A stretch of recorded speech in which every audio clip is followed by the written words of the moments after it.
सिंधुदुर्ग जिल्ह्याच्या विकासाचा विचार केला की पर्यटन, मत्स्य व्यवसाय, शेती, सागरी अर्थव्यवस्था आणि रोजगार या पाच गोष्टी केंद्रस्थानी येतात.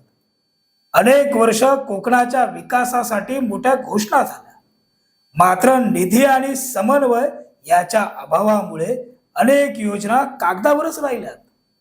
खासदार नारायण राणे यांच्यामुळे सिंधुदुर्ग जिल्ह्याच्या विकासाला आकार मिळाला. पण खासदार राणे यांचं स्वप्न आणि त्यांची सिंधुदुर्ग व रत्नागिरीच्या सर्वांगीण विकासाची आणि कोकणी माणसाच्या श्रीमंतीची पाहिलेली महत्वाकांक्षा त्याच वेगानं पुढे जाणं आवश्यक होतं. अशाच परिस्थितीत सिंधुरत्न योजनेच्या अध्यक्षपदी जिल्ह्याचे पदसिद्ध पालकमंत्री राहणार असल्याचा निर्णय अत्यंत महत्वाचा मानला जातो. विशेषतः पालकमंत्री म्हणून नितेश राणे यांच्याकडे या योजनेचं नेतृत्व येणं ही सिंधुदुर्गच्या दृष्टीनं निर्णायक टप्पा मानला जातो. नमस्कार, मी साईनाथ गावकर आपणा सर्वांचं साईच्या चावडीवर स्वागत करतो. सिंधुरत्न योजना ही सिंधुदुर्ग आणि रत्नागिरीच्या सर्वांगीण विकासासाठी तयार करण्यात आलेली महत्वाकांक्षी योजना आहे. पर्यटन, स्थानिक उद्योग, शेती, मत्स्य व्यवसाय, रोजगार आणि पायाभूत सुविधा यांना चालना देणं हा या योजनेचा मुख्य उद्देश आहे. मंत्री नितेश राणे यांचं वैशिष्ट्य म्हणजे त्यांची आक्रमक कार्यशैली आणि प्रशासनावर असलेली पकड. जिल्हा नियोजन बैठकीत निधी वेळेत खर्च होणे, विकास आराखडा लोकाभिमुख असणं आणि कामांमध्ये गती असणं यावर त्यांनी वारंवार भर दिलाय. सिंधुदुर्गसाठी 400 कोटींपेक्षा अधिक विकास आराखड्याच्या चर्चेतही त्यांनी निधी अखर्चित राहू नये अशी स्पष्ट भूमिका घेतली होती. याच निर्णयक्षम नेतृत्वामुळे विकास कामांना गती प्राप्त झाली. सिंधुरत्न योजनेत अनेक विभागांचा समावेश आहे.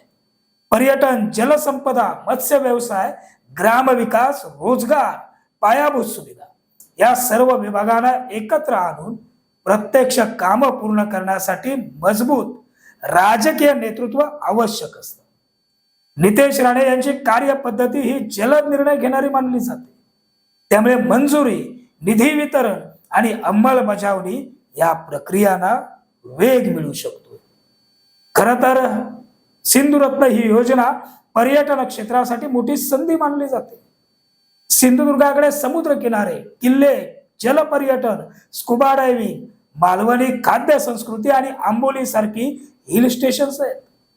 मात्र जागतिक दर्जाच्या सुविधा अजूनही अपुऱ्या आहेत. सिंधुरत्न योजनेत सागरी पर्यटन, जलपर्यटन आणि पर्यटन सुविधा विकसित करण्यावर विशेष भर देण्यात आलाय.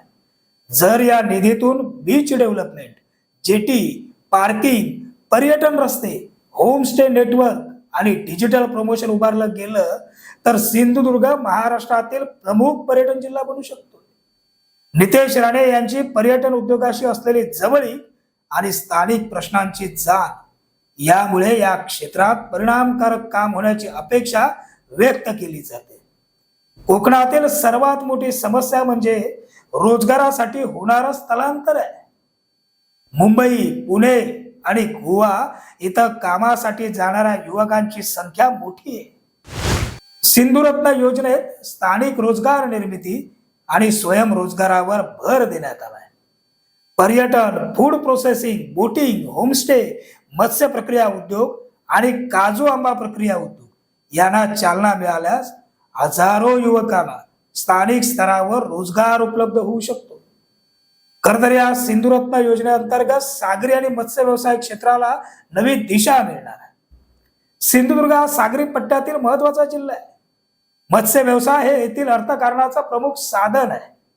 नितेश राणे हे मत्स्य व्यवसाय आणि बंदरे विकास मंत्री असल्यानं या क्षेत्रातील तांत्रिक आणि प्रशासकीय प्रश्नांची त्यांना थेट माहिती आहे. त्यामुळे मच्छीमारांसाठी जेटी, कोल्ड स्टोरेज, प्रक्रिया उद्योग, निर्यात सुविधा आणि आधुनिक मासेमारी तंत्रज्ञान उपलब्ध करून देण्याची क्षमता या नेतृत्वात दिसते. मुख्यमंत्री देवेंद्र फडणवीस यांच्या नेतृत्वाखाली कोकणासाठी विविध प्रकल्पांना गती देण्याचा प्रयत्न सुरू आहे. ऊर्जा, पर्यटन आणि पायाभूत सुविधांमध्ये मोठ्या गुंतवणुकीचे निर्णय घेतले जातात. नितेश राणे यांच्याकडे पालकमंत्री आणि मंत्री अशी दुहेरी जबाबदारी असल्यानं सिंधुदुर्गच्या प्रकल्पांना मंत्रालयीन स्तरावर अधिक वेगानं मंजुरी मिळण्याची शक्यता वाढते. सिंधुदुर्ग जिल्हा आणि मंत्रालय यांच्यातील समन्वय मजबूत होणं हे कोणत्याही विकास योजनेसाठी अत्यंत महत्वाचं असतं. सिंधुरत्न योजना ही केवळ निधीची योजना नाहीये, तर कोकणाच्या आर्थिक आणि सामाजिक परिवर्तनाची संधी आहे. या योजनेचं नेतृत्व स्थानिक प्रश्नांची जाण असलेल्या, प्रशासनावर पकड असलेल्या आणि आक्रमक शैलीत काम करणाऱ्या नेतृत्वाकडे जाणं हे सिंधुदुर्गसाठी महत्वपूर्ण मानलं जात आहे. निधीचा नामदार नितेश राणे यांच्या स्टाईलने पारदर्शक वापर, जलद अंमलबजावणी आणि स्थानिक गरजांनुसार प्राधान्यक्रम ठरवले गेले तर सिंधुरत्न योजना पुढील काही वर्षात सिंधुदुर्गचा विकास आणि या विकासाचा चेहरा मोहरा बदलू शकते. आणि त्या परिवर्तनाच्या केंद्रस्थानी पालकमंत्री नितेश राणे यांचं नेतृत्व असू शकतं. हे तितकंच सूर्यप्रकाशा एवढं ढळढळीत सत्य. तुर्तास आजच्या साईच्या चावडीवर इथं सोडूया. पुन्हा भेटू नवीन भागात. धन्यवाद.